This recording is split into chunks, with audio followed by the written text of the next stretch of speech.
사람이 무너지는 순간은 종종 끝처럼 느껴지지만 칼 융에 따르면 그것은 신의 가장 조용한 대화 형태입니다. 신은 때때로 파괴를 통해 사람과 소통하기 때문입니다. 기도가 들리지 않고 희망이 사라지고 모든 것이 무의미해지는 그 공허한 순간, 바로 그곳에서 신의 접촉이 시작됩니다. 대부분의 사람들은 이 순간을 비난하고 도피하려 하고 억누릅니다. 하지만 융은 신은 사람이 자기 의식을 잃었을 때만 나타난다라고 말했습니다. 이것이 바로 중독이 겉으로는 약해 보이지만 속으로는 신성한 소통의 징표인 이유입니다. 사람은 자신의 내면을 들여다볼 때 사로잡히기 때문입니다. 물질이든 사람이든 감정이든 중독 뒤에는 동일한 갈망이 있습니다. 바로 신과 하나 되고자 하는 갈망입니다. 중독된 영혼은 우주의 중심에서 길을 잃은 아이와 같습니다. 신을 찾지만 설령 찾았다 하더라도 이해하지 못합니다. 따라서 신은 때때로 인간이 이해하지 못하는 언어, 즉 고통의 언어로 말씀하십니다. 고통은 무의식의 메아리이자 어둠에서 들려오는 신성한 진동입니다. 그리고 그 진동을 듣는 사람은 더 이상 평범하지 않습니다. 고통은 신의 손길을 받은 영혼 안에서 공명하기 때문입니다. 그래서 융은 중독을 영혼이 영혼을 소환하는 방식이라고 묘사합니다. 사람이 내면의 신을 잊으면 그 자리에 또 다른 신을 만들어냅니다. 술, 명예, 관계, 성공, 권력, 이 모든 것은 같은 뿌리, 즉 내면의 결핍에서 싹 틉니다.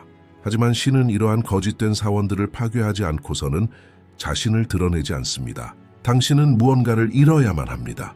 잃지 않고서는 볼 수 없기 때문입니다. 이 상실은 사실 정화입니다. 모든 붕괴는 무의식이 당신을 중심으로 끌어당기려는 시도입니다. 그리고 바로 그 밑바닥에서 당신은 더 이상 저항할 수 없는 순간이 찾아옵니다. 바로 그 순간 신이 말씀하십니다. 하지만 그의 목소리는 단순한 말이 아닙니다. 그것은 충격으로 다가옵니다. 당신의 손이 떨리고 심장이 쿵쾅거리고 논리가 무너집니다. 중독에 내재된 통제력 부족은 사실 당신을 변화시키려는 신성한 질서의 시도입니다. 사람이 신을 만나려면 먼저 통제력을 포기해야 하기 때문입니다. 칼 융은 임상 관찰을 통해 중독으로 어려움을 겪는 사람들에게서 공통적인 원형을 발견했습니다. 바로 신 콤플렉스입니다. 이는 무의식적으로 신을 내면화하려고 시도하지만 자아를 통해 해석하는 상태였습니다. 다시 말해 개인은 자신의 힘으로 신성을 통제하고 싶어 했지만 이는 불가능했습니다.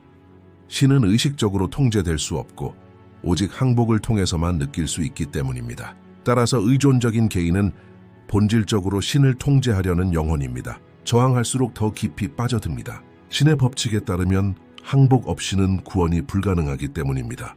어쩌면 당신도 인생의 어느 시점에서 무언가를 붙잡았을지도 모릅니다. 누군가, 습관, 믿음, 야망, 그리고 그 무언가가 당신을 사로잡았을 때 당신은 자신을 잃었습니다. 하지만 당신은 알아차렸을까요? 그 상실조차도 의미를 지니고 있었습니다. 그 무언가가 당신을 지금의 당신으로 만든 중심으로 이끌었기 때문입니다. 모든 중독은 자신으로부터의 도피처럼 보일 수 있지만 실제로는 신을 향한 의지의 숨겨진 형태입니다. 융은 이를 다음과 같이 설명합니다. 사람은 신을 찾는데 중독되는 것이 아니라 신에게서 도망치면서 자신과 마주하는 데 중독된다. 이 문장은 현대사회의 가장 고통스러운 진실을 요약합니다. 우리는 신성을 잃었지만 여전히 무언가를 믿어야 하기 때문입니다. 그래서 중독은 현대인의 새로운 종교가 되었습니다. 하지만 신은 여전히 그 어둠 속에 존재하며 조용히 기다리고 있습니다. 중독이 당신을 파괴하는 바로 그 자리에 의미가 있습니다. 왜냐하면 그 파괴는 당신을 새롭게 빚어내기 때문입니다. 융에 따르면 신은 벌하는 것이 아니라 성장합니다. 그리고 성장은 고통스럽습니다. 따라서 중독 내부의 붕괴는 내면의 진화의 시작입니다. 하지만 이 과정은 누구나 견딜 수 있는 것이 아닙니다. 신은 오직 선택된 영혼만을 이 길로 인도합니다. 오직 선택받은 자만이 자신의 어둠을 들여다볼 수 있기 때문입니다. 스스로에게 질문해 보세요. 나의 중독은 무엇을 침묵시키고 있는가? 나는 어떤 신의 부름을 억누르고 있는가? 모든 중독은 문이기 때문입니다. 그 문을 통과할 용기가 있다면 그 문 너머에는 고통뿐만 아니라 깨달음도 있습니다. 어쩌면 당신의 중독은 저주가 아니라 신이 당신에게 말하는 방식일지도 모릅니다. 만약 이런 생각이 당신을 두렵게 한다면 당신은 올바른 곳에 있다는 것을 아십시오. 융에 따르면 영적 깨달음은 항상 두려움에서 시작되기 때문입니다. 당신을 가장 힘들게 하는 것이 실제로 당신을 변화시키기 위해 존재하는지 생각해 본 적이 있습니까? 어쩌면 신은 오랫동안 당신에게 말씀해 오셨을지도 모릅니다. 다만 당신은 그의 목소리를 그저 또 다른 소음으로 착각하고 있을 뿐입니다. 인간 내면에는 그 무엇으로도 채울 수 없는 공허함이 있습니다. 사랑도 성공도 소유물도 말입니다. 융은 이 공허함을 신성한 갈망이라고 부릅니다. 이는 평범한 결핍이 아니라 신적인 기억이기 때문입니다. 영혼이 자신을 잃으면 물질에 집착하게 됩니다. 사람이 무언가에 중독되면 실제로는 신을 찾는 것이 아니라 신을 대체할 수 있는 무언가를 찾는 것입니다. 하지만 그 어떤 것도 그렇게 깊지는 않습니다. 술, 마약, 사랑, 돈, 심지어 신앙조차도 이 갈망을 영원히 채울 수 없습니다. 그 공허함은 무의식 속 신의 중심이 메아리치는 메아리이기 때문입니다. 이는 자신 안에 있는 우주의 투사입니다. 그리고 신을 거부할수록 이 메아리는 더욱 커집니다. 침묵은 커지고 어둠은 짙어지며 마음은 여전히 채워지지 않습니다. 그래서 융은 중독은 잘못된 곳에서 신을 찾는 심리적 형태라고 말합니다. 현대인은 신의 부재가 아니라 의미의 부재를 경험합니다. 신은 더 이상 하늘에 계시지 않고 자신 안에 계시기 때문입니다. 하지만 우리 시대의 가장 큰 착각은 바로 이 내면의 중심을 잊고 있는 것입니다. 인간은 영적인 갈증을 육체적 욕망으로 채우려 합니다. 영혼의 갈증을 배의 공허함과 혼동합니다. 이것이 바로 아무리 많이 먹어도 만족할 줄 모르는 이유입니다. 모든 것이 더 있지만 아무것도 충분하지 않습니다. 융이 관찰한 많은 환자들에게서 중독의 원인은 어린 시절부터 이어진 깊은 의미의 공허함이었습니다. 어린 시절 무조건적인 사랑을 찾지 못했던 영혼은 성장하면서 조건적인 만족으로 스스로를 위로하기 시작합니다. 그러나 이러한 갈증은 억눌릴수록 커집니다. 영혼은 만족하지 못하는 순간마다 더욱 애착을 갖게 되고 이러한 애착은 점차 예배로 변합니다. 바로 그때 신은 파괴를 통해 상실을 통해 고통을 통해 말씀하십니다. 왜냐하면 다른 방식으로는 들을 수 없기 때문입니다. 융은 이러한 인간의 갈증을 누미노 누미누스, 즉 신성한 에너지라고 부릅니다. 이 에너지는 방향이 정해지지 않으면 파괴적이 됩니다. 하지만 의식을 통해 방향이 정해지면 변화시키는 힘이 됩니다. 영혼이 갈증을 인식할 때 신과 연결될 수 있습니다. 하지만 사람들은 종종 자신도 모르게 갈증을 잘못된 대상에 향하게 합니다. 그들은 무언가에 열정적으로 집착하고 그것을 찬양하며 결국 그것의 노예가 됩니다. 그러나 중독의 이면에 있는 힘은 올바르게 전달된다면 신성한 창조의 에너지입니다. 융은 이를 리비도의 변형이라고 부릅니다. 성적, 감정적 또는 욕망의 에너지는 의식적인 자각을 통해 영적인 에너지로 변형될 수 있습니다. 다시 말해 중독의 근원은 당신의 약점이 아니라 방향성 없는 신성한 힘입니다. 중독의 가장 위험한 측면은 두 극단 사이에 당신을 가두는 것입니다. 한쪽은 신과 가까워지고자 하는 욕망이고 다른 한쪽은 세속적인 욕망의 끌림입니다. 이러한 긴장은 의미를 향한 내면의 갈등을 드러냅니다. 한쪽은 당신을 끌어올리고 다른 한쪽은 당신을 아래로 밀어냅니다. 융이 말했듯이 인간의 비극은 밖에서 신을 찾는 것이다. 우리가 밖에서 신을 찾을 때 우리 안에 있는 신성을 부정하기 때문입니다. 이러한 부정은 결국 중독으로 가득 찬 공허함을 만들어냅니다. 그리고 그 공허함을 잘못된 대상으로 채우는 것은 신성한 갈증을 억누르는 것입니다. 어느 날 아무것도 효과가 없을 것입니다. 무엇을 마시고 무엇을 벌고 무엇을 사랑하고 무엇을 성취하고 아무것도 당신을 만족시키지 못할 것입니다. 바로 그때 신이 조용히 당신의 문을 두드립니다. 하지만 그 문은 때로는 위기이고 때로는 상실이며 때로는 당신 자신의 내면의 붕괴입니다. 사람이 의미를 잃었을 때 신은 그 의미를 다시 이해하도록 강요합니다. 그리고 이러한 압박은 종종 고통의 형태로 옵니다. 신은 보상이 아니라 직면함으로써 사람들을 변화시키기 때문입니다. 그 직면의 순간 모든 중독의 장막이 걷힙니다. 오직 당신과 신만이 남습니다. 벌거벗고 무방비 상태로 진실하게. 그리고 아마도 이것이 신의 진정한 목적일 것입니다. 모든 거짓된 충만함을 당신에게서 씻어내는 것입니다. 융은 이 과정을 영혼의 재생이라고 묘사합니다.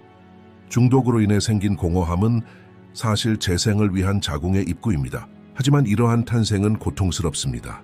오랫동안 억눌러 왔던 신성한 본질과 마주하기 때문입니다. 이 만남은 모든 정체성을 해체합니다. 자신이 누구인가에 대한 질문이 아니라 자신이 무엇인가에 대한 질문이 생깁니다. 질문은 나는 누구인가가 아니라 나는 무엇에 목말라 있는가입니다.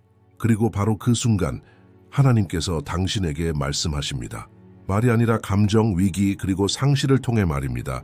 하나님의 언어는 상징, 사건, 그리고 감정이기 때문입니다. 그분은 말씀하시지만 당신이 이해하는 데는 시간이 걸립니다. 그리고 그 순간이 오면 당신은 중독이 당신을 파괴한 것이 아니라 오히려 성숙하게 만들었다는 것을 깨닫게 됩니다. 모든 사람은 내면의 그림자를 품고 있습니다. 신의 메아리가 아니라 인간의 어두운 면을 반영하는 그림자입니다. 융에 따르면 중독은 이 그림자와의 첫 번째 대면입니다. 중독자는 물질, 사람, 감정에 중독된 것이 아니라 자신의 어두운 면에 중독되기 때문입니다. 그들은 억압된 자와 은밀한 계약을 맺습니다. 따라서 중독은 단순한 육체적 습관이 아니라 영적인 소명입니다. 그림자는 성격의 가장 낮은 단계에 자리 잡은 억압된 욕망, 두려움, 죄책감의 총체입니다. 사람이 자신을 선한 사람으로 묘사하려고 할수록 그림자는 더욱 깊어집니다. 그리고 어느 날 그 어둠은 내면에서 밀려오기 시작합니다. 바로 그때 중독이 시작됩니다. 그림자는 수용을 요구하기 때문입니다. 수용되지 않으면 다른 형태를 띱니다.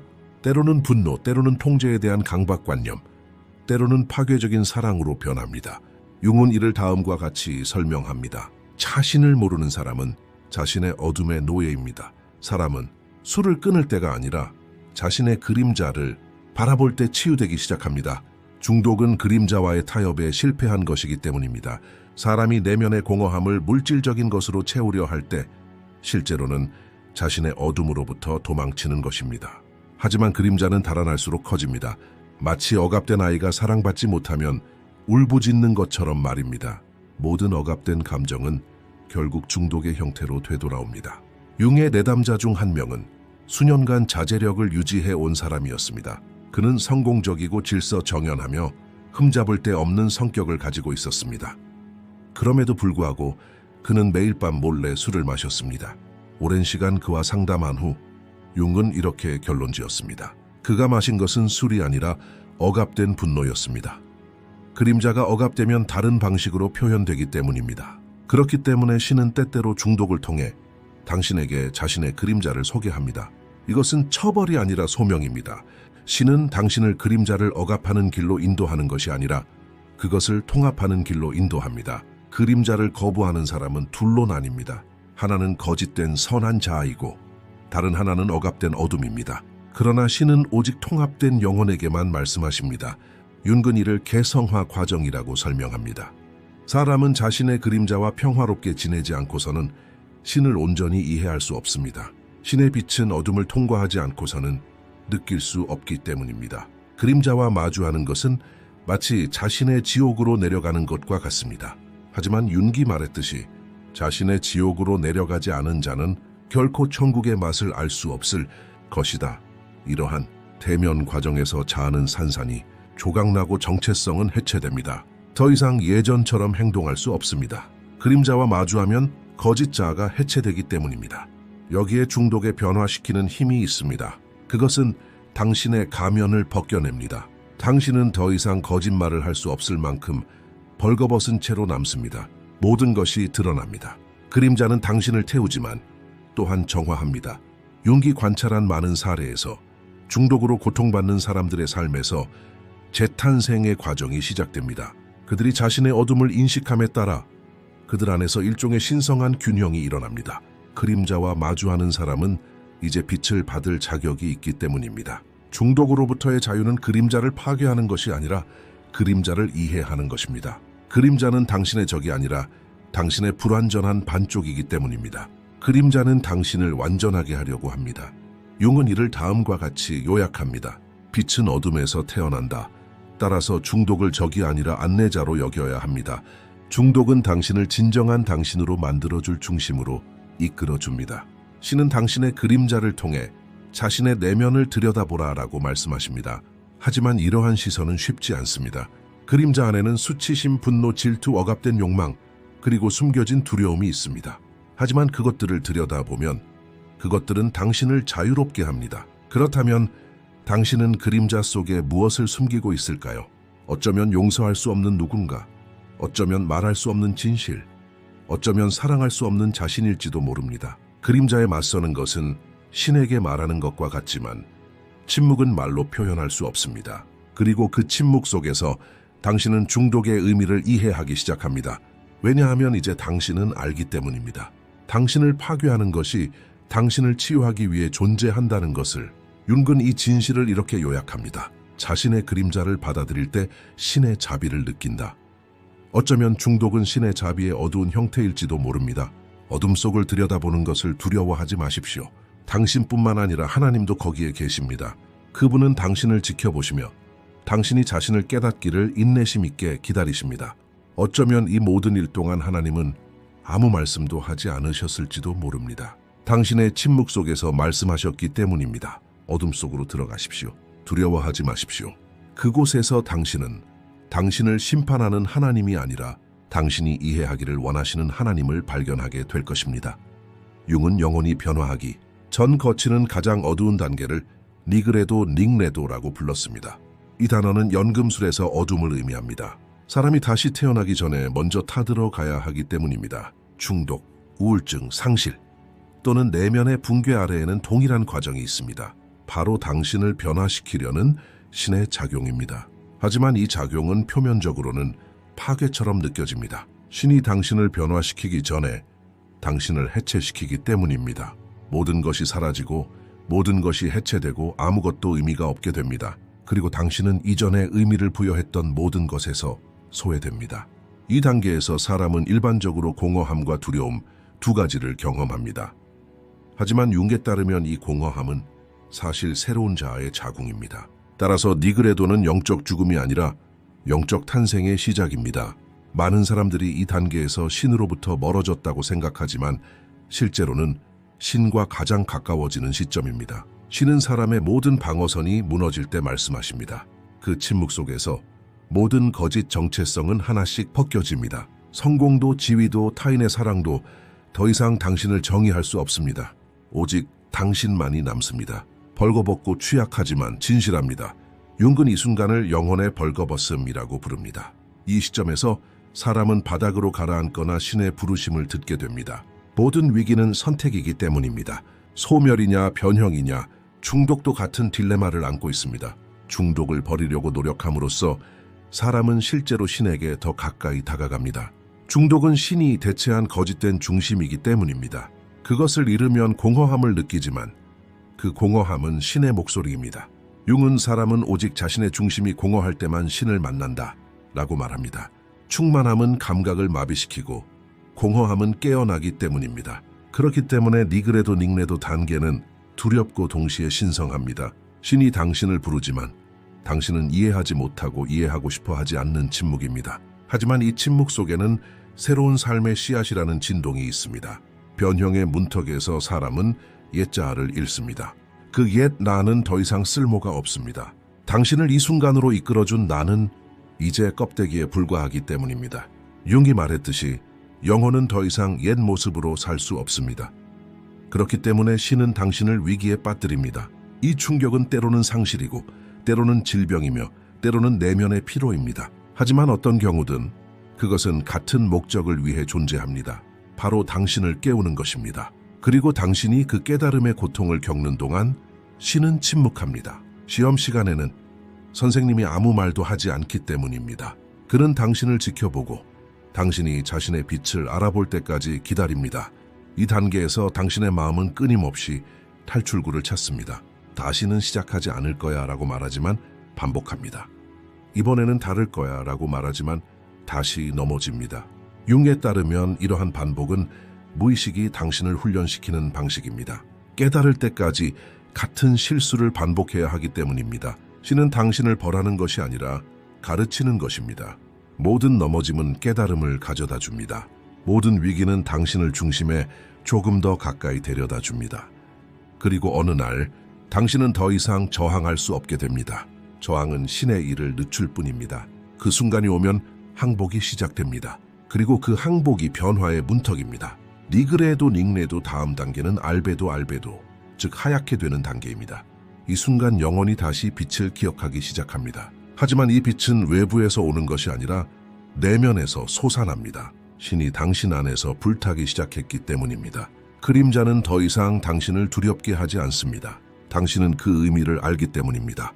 중독은 더 이상 당신을 지배하지 않습니다. 당신은 중독의 메시지를 읽었기 때문입니다. 신이 당신을 어둠 속으로 보낸 이유를 이해하게 되면 당신은 더 이상 어둠을 두려워하지 않습니다. 어둠이 당신을 정화하기 위해 존재했음을 알기 때문입니다. 융은 이 상태를 신성한 재생이라고 묘사합니다. 재에서 다시 태어난 영혼은 더 이상 세상이 아닌 신을 향합니다. 이 단계에서 많은 사람들은 자신을 잃는 것을 두려워합니다. 신의 손길이 자아의 죽음을 가져오기 때문입니다. 하지만 신은 당신을 파괴하기 위해 불타는 것이 아니라 당신을 있는 그대로의 당신으로 만들기 위해 불타는 것입니다. 당신의 옛 자아가 불타면서 새로운 의식이 내면에서 솟아오릅니다. 이 의식은 더 이상 집착을 필요로 하지 않습니다. 신의 사랑으로 가득 차 있기 때문입니다. 신을 발견하는 순간 더 이상 외적인 만족을 추구하지 않습니다. 신과 같은 리듬으로 호흡하기 때문입니다. 이것이 융이 묘사한 개성화의 마지막 단계, 즉 내면의 온전함입니다.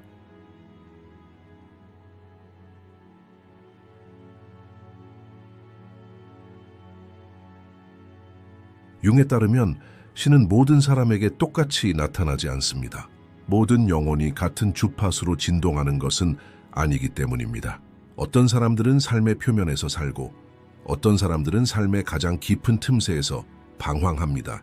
바로 그러한 틈새에서 방황하는 것은 신이 택한 영혼들입니다. 그들은 평범한 사람들과 다릅니다. 사회의 눈에는 종종 약하고 불완전하며 심지어 길을 잃은 것처럼 보입니다. 그러나 실제로 그들은 인간 무의식의 전달자입니다. 신은 평범한 방식이 아니라 부서진 방식으로 그들에게 말합니다. 그렇기 때문에 그들의 삶은 쉽지 않고 오히려 신성합니다.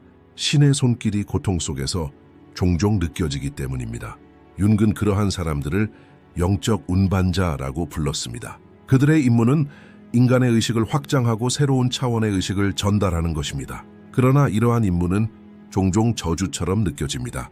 왜냐하면 이들은 자신 안에 지닌 빛을 이해하지 못하는 세상에서 살아야 하기 때문입니다. 신이 택한 사람들은 종종 단절의 순간을 겪습니다. 중독, 상실, 영적 위기, 때로는 무의미한 권태와 같은 것들입니다. 하지만 이 모든 것은 같은 지점, 즉 옛자아의 붕괴로 이어집니다. 융은 이러한 파괴를 영혼의 시작이라고 부릅니다. 신은 먼저 영혼을 낮추고 그 다음에는 다시 일으키기 때문입니다. 추락은 영적인 시험입니다. 모든 것을 빼앗기는 것은 실제로 새로운 무언가를 위한 준비를 하게 합니다. 하지만 그 순간에는 그것을 볼 수 없습니다. 신의 계획은 인간의 이해를 초월하기 때문입니다. 신은 단지 당신을 좋은 사람으로 만들려는 것이 아니라 당신을 온전한 존재로 만들려고 합니다. 그리고 이를 위해 각 부분을 개별적으로 분해합니다. 선택받은 영혼들은 종종 두 세계, 즉 인간 세계와 신의 영역 사이에서 살아갑니다. 따라서 그들 내면에는 끊임없는 긴장감이 존재합니다. 그들은 사회의 가치와 신의 부르심 사이에서 갇힙니다. 한편으로는 위안을, 다른 한편으로는 미지의 세계로 이끌립니다. 그리고 궁극적으로 그들은 선택을 해야만 합니다. 이러한 선택은 종종 외로움을 가져옵니다. 신과 함께 걷는 사람은 다른 사람들과 같은 길을 따를 수 없기 때문입니다. 융은 이러한 외로움을 신성한 고립이라고 묘사합니다. 이 외로움은 형벌이 아니라 소명입니다. 고독 속에서 신과 직접 소통할 수 있기 때문입니다. 더 이상 중재자는 없고 오직 침묵만이 존재합니다. 그리고 그 침묵 속에서 신은 말씀하십니다. 중독에서 해방된 영혼이 경험하는 이러한 변화는 평범한 회복이 아니라 선택의 과정입니다. 왜냐하면 그 사람은 더 이상 예전의 의식으로 돌아갈 수 없기 때문입니다. 옛 친구들은 그들을 이해하지 못하고 사회는 그들에게서 소외되지만 그들은 이제 내면적으로 다른 차원의 삶을 살아갑니다. 융은 이를 새로운 의식의 고통이라고 묘사합니다. 선택받은 사람은 이제 내면의 신의 목소리와 다른 사람들의 침묵을 모두 듣습니다. 이것이 바로 그들이 공감하고 깊지만 때로는 연약한 이유입니다. 신의 손을 거친 모든 영혼은 피부가 얇아지기 때문입니다.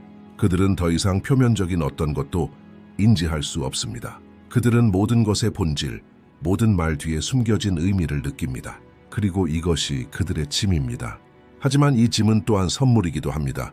선택받은 사람은 인류의 무의식을 지니고 있기 때문입니다. 그들은 다른 사람들이 볼 수 없는 것을 보고 다른 사람들이 느낄 수 없는 것을 느낍니다. 융은 이런 사람들을 무의식의 영웅이라고 묘사합니다. 그들은 자신의 내면의 어둠과 세상의 집단적 그림자를 동시에 지니고 있습니다. 신의 선택을 받은 사람들은 종종 스스로 이를 인지하지 못합니다. 선택은 직함이 아니라 책임입니다. 신은 이를 당신에게 직접 알려주지 않습니다. 경험을 통해 가르쳐 주십니다. 삶의 모든 위기, 모든 상실, 모든 중독의 악순환은 훈련입니다. 신은 말이 아닌 사건으로 당신을 교육하기 때문입니다. 반복되는 모든 고통은 당신을 더 높은 의식으로 부르는 초대입니다. 그리고 그 부르심을 들으면 돌이킬 수 없습니다. 신의 손길을 느끼는 순간 세상은 더 이상 예전 같지 않게 보이기 때문입니다. 사람들이 당신을 이해하지 못할 때, 외로움을 느낄 때, 심지어 때로는 왜 나인가? 라고 물을 때조차도 신은 말없이 미소 짓습니다. 왜냐하면 신은 당신이 선택되었다는 것을 알고 있기 때문입니다. 당신은 이해하기 위해 파괴되었고 보기 위해 길을 잃었으며 듣기 위해 침묵했습니다. 신은 침묵 속에서 가장 많은 것을 말씀하십니다. 그리고 당신의 침묵 속에서 그분의 목소리가 울려 퍼집니다. 그러니 두려워하지 마십시오. 삶이 당신을 반복적으로 파괴했다면 어쩌면 그 파괴 하나하나가 선택받았다는 신호일지도 모릅니다. 하느님은 평범한 영혼이 아니라 불타고 부서졌다가 다시 태어난 영혼에게 말씀하시기 때문입니다. 융에 따르면 사람의 영적 여정은 신을 발견하는 것이 아니라 신과 의식적인 관계를 맺음으로써 완성됩니다. 통합은 바로 이 지점에서 시작됩니다. 더 이상 바깥이나 하늘, 사원에서 신을 찾지 않습니다. 자신의 내면의 침묵 속에서 신의 목소리를 듣기 시작했기 때문입니다. 통합된 영혼은 더 이상 자신과 우주와 싸우지 않습니다. 신이 자신 안에 있음을 이해하기 때문입니다. 이러한 깨달음은 순간적인 깨달음이 아니라 평생 지속되는 깨달음입니다. 중독, 그림자, 위기는 모두 이 깨달음으로 가는 관문입니다. 각각은 당신을 자신의 중심, 고요하고 신성한 공간으로 인도하기 위해 존재합니다. 이 과정에서 우리는 점차 외부 세계의 소음에서 벗어나 내면 세계의 메아리에 귀 기울이게 됩니다. 그 순간 대화는 멈추고 말은 의미를 잃습니다. 신이 이제 침묵 속에서 말씀하시기 때문입니다. 신성한 침묵. 융은 이 개념을 영혼이 신성한 질서와 공명하는 순간으로 정의합니다. 더 이상 어떤 것도 우연이 아닙니다. 모든 사건, 모든 만남, 모든 감정의 폭풍은 상징입니다. 이 시점에서 사람은 외부의 모든 것은 내 안에 상응하는 존재라는 진실을 깨닫습니다. 더 이상 싸우지 않고 이해하기 시작합니다. 모든 중독은 스승이었고 모든 상실은 징조였으며 모든 어둠은 탄생이었습니다. 통합된 사람은 더 이상 신을 권위자로 경험하지 않고 의식으로 경험합니다. 그리고 이 의식과 함께 사는 것은 평범한 존재 그 이상입니다. 이제 그들은 존재의 상태에 들어섰습니다. 통합된 사람은 더 이상 원하지 않고 오직 존재하게 될 뿐입니다. 신의 뜻과 자신의 뜻 사이에 더 이상 차이가 없기 때문입니다. 이 시점에서 많은 사람들이 공허함을 느낍니다. 오래된 습관, 중독, 욕망이 더 이상 도움이 되지 않기 때문입니다. 영혼이 그것들을 초월하면서 새로운 침묵이 시작됩니다. 이 침묵은 처음에는 두려웠습니다. 신조차 더 이상 말씀하지 않는 것처럼 보이기 때문입니다. 융은 이 단계를 신성한 고독이라고 부릅니다. 하지만 이 고독은 박탈감이 아니라 충만함의 고독입니다. 신의 목소리는 이제 말이 아닌 존재 그 자체를 통해 들립니다. 네, 같은 목소리가 나무 잎사귀에서, 아이의 눈에서, 심지어 상실의 침묵 속에서도 울려 퍼집니다. 이 침묵은 신이 인간과 하나가 되는 순간입니다. 신이 말을 멈추고 인간이 되셨기 때문입니다. 중독은 이제 자각으로 대체되었습니다. 신을 찾는 대신 우리는 신과 함께 걷는 법을 배웁니다. 어떤 것도 우연이 아닙니다. 모든 것은 전체의 일부입니다. 융은 의식은 신의 눈이다 라고 말했습니다. 따라서 자각은 가장 순수한 형태의 예배입니다. 기도조차 이제 변화되었습니다. 소원 대신 감사를 드립니다. 모든 것이 마땅히 그래야 한다는 것을 알기 때문입니다. 신은 고통을 통해 가르침을 주셨습니다. 그리고 이 가르침의 결과로 우리는 더 이상 싸우거나 저항하지 않고 그저 이해하는 존재가 됩니다. 통합은 자신의 어둠과 화해함으로써 가능합니다. 자신의 어둠을 거부하는 사람은 신의 일부를 거부하는 것이기 때문입니다. 융이 말했듯이 신은 또한 인간의 어둠 속에 산다. 이 자각은 우리를 자유롭게 합니다. 죄, 죄책감, 결정과 같은 개념은 이제 심오한 이해로 대체됩니다. 모든 것의 이유를 감지하기 때문에 더 이상 판단하지 않습니다. 그러면 고통과 중독 모두 의미를 얻게 됩니다. 신은 더 이상 외부의 힘이 아니라 내면의 균형입니다. 이것이 의식의 가장 높은 단계, 즉 자신의 신성한 본질과 같은 주파수로 진동하는 상태입니다. 통합의 과정은 우리를 세상으로 다시 데려옵니다. 신을 찾는 것은 세상에서 도피하는 것이 아니라 신의 눈으로 세상을 보는 것입니다. 더 이상 평범한 것은 없습니다. 매 순간이 예배의 행위이고 매 호흡이 기도이며 매 침묵이 신성한 메시지입니다. 융은 이것을 살아있는 종교라고 묘사합니다. 신은 더 이상 책 속에 있는 것이 아니라 삶 그 자체에 있습니다. 그리고 이러한 자각으로 살아가는 사람은 존재 그 자체를 통해 치유의 빛을 발합니다. 그들의 침묵조차도 가르침을 주고 그들의 존재 자체가 변화를 가져옵니다. 신의 의식이 그들을 통해 흐르기 때문입니다. 만약 당신이 이 지점에 도달했다면 당신은 더 이상 여행자가 아니라 목격자입니다. 이 여정의 목적은 당신을 이곳으로 인도하는 것이었습니다. 당신 안에 신과 하나 되는 것이었습니다. 중독, 그림자, 고통은 더 이상 의미가 없습니다. 그것들은 모두 당신을 이곳으로 인도하기 위해 존재했습니다. 그리고 이제 침묵이 있습니다. 이 침묵은 공허함도 끝도 아닙니다. 그것은 신의 숨결입니다. 그 숨소리가 들린다면 더 이상 기도할 필요가 없습니다. 왜냐하면 당신은 기도 그 자체가 되었기 때문입니다. 이 말씀 속에서 당신의 여정을 느낀다면 어쩌면 당신도 하느님께 조용히 선택받은 자 중 하나일지도 모릅니다. 이 깨달음을 나눠주세요. 당신의 빛이 다른 누군가의 어둠 속에서 공명할 수 있기 때문입니다. 이것으로 영상을 마칩니다. 더 많은 콘텐츠를 보시려면 채널을 구독해주세요. 회비를 내고 후원하고 싶으시면 가입 버튼을 클릭하여 회원이 되실 수 있습니다. 감사합니다.